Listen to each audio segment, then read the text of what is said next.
teman-teman, bagaimana kabar hari ini? Tetap semangat atau sudah bosan terlalu lama di rumah?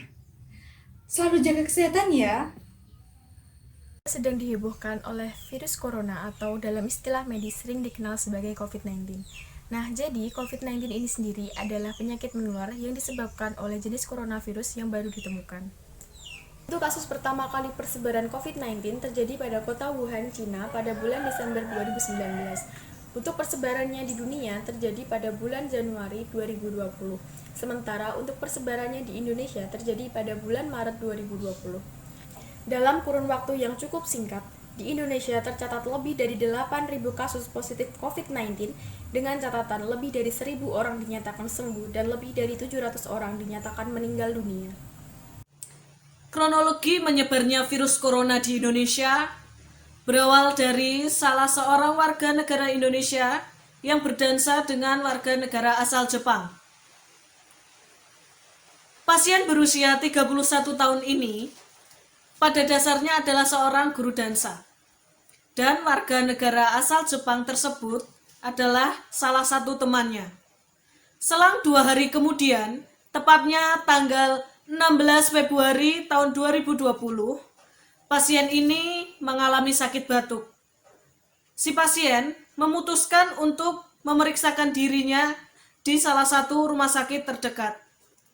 Pada tanggal 28 Februari tahun 2020, salah seorang teman pasien yang berasal dari Malaysia menelpon dan memberi kabar bahwa warga negara asal Jepang, temannya berdansa waktu itu, terinfeksi virus corona. Dan dari situlah pihak rumah sakit memutuskan untuk merujuk sang pasien ke RSPI. Akhir-akhir ini di seluruh dunia sedang terjadi penyebaran virus yang sangat berbahaya dan menakutkan, yaitu COVID-19 atau biasa disebut dengan corona. Virus ini pertama kali ditemukan di Cina, tepatnya di kota Wuhan. Dan sampai sekarang sudah menyebar ke seluruh dunia. Bagaimana virus ini dapat menyebar ke seluruh dunia? Ya, yang pertama yaitu di pasar hewan Wuhan. Di sana menjual berbagai macam jenis hewan. Salah satunya yaitu kelelawar. Ya, di sana kan banyak para turis yang mungkin juga ikut memakan. Karena salah satu penelitian virus corona itu inangnya ada di kelelawar.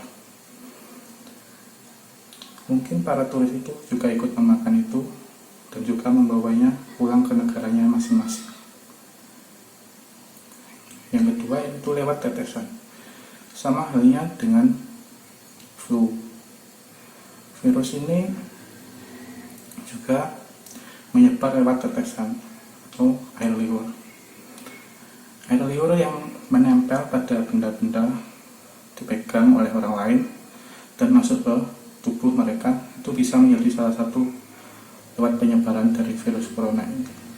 Dampak dari COVID-19 tersebut yaitu menurunnya sektor keuangan negara kita dan tentu saja perekonomian di Indonesia juga ikut menurun.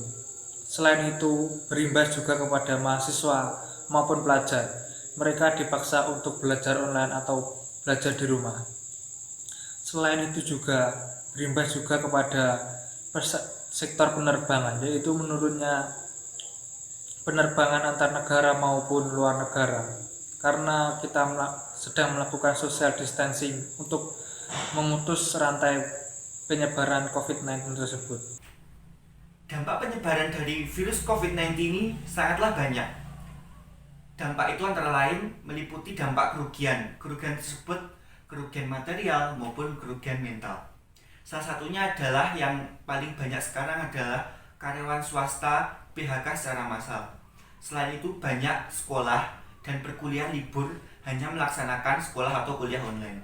Selain itu juga dampak juga dirasakan oleh pabrik-pabrik industri. Mereka menghentikan industri mereka sementara akibat adanya virus COVID-19 ini. Maka dari itu marilah kita turunkan ego kita masing-masing. Kita bekerja dari rumah, belajar dari rumah. kita bantu pemerintah dan kita bantu tenaga medis untuk memutus tali rantai COVID-19 ini dengan berada di rumah saja.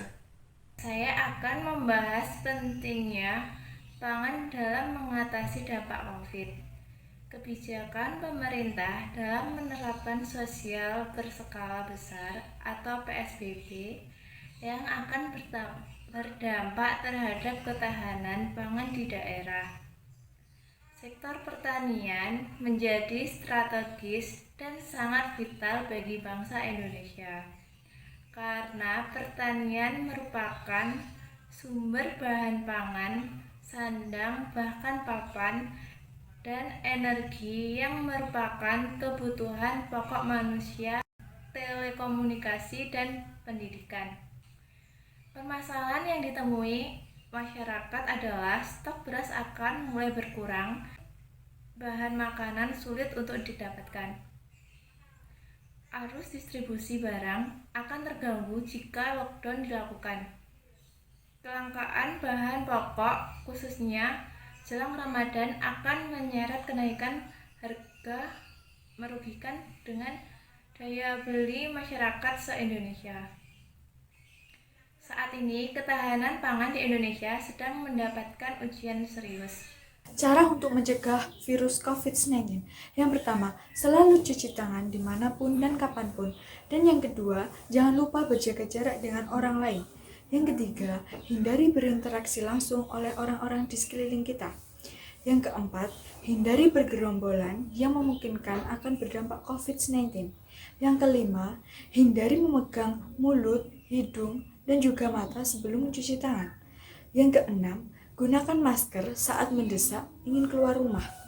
Yang ketujuh, jangan lupa tingkatkan daya imunitas tubuh.